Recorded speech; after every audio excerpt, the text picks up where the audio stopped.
Ano ang pinagkaiba ng security guard na baguhan at veterano?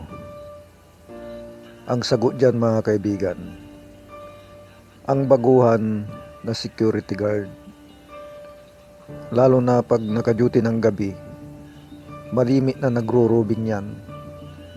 Kahit na mayroon ng CCTV sa kanyang harapan, hindi pa rin kontento yan. Yan ay umiikot pa rin at nagro-robing at hindi natutulog yan dahil takot na matanggal sa kanyang trabaho.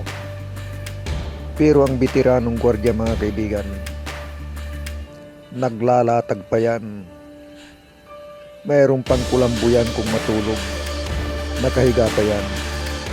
At ang katwiran niya, bahala na.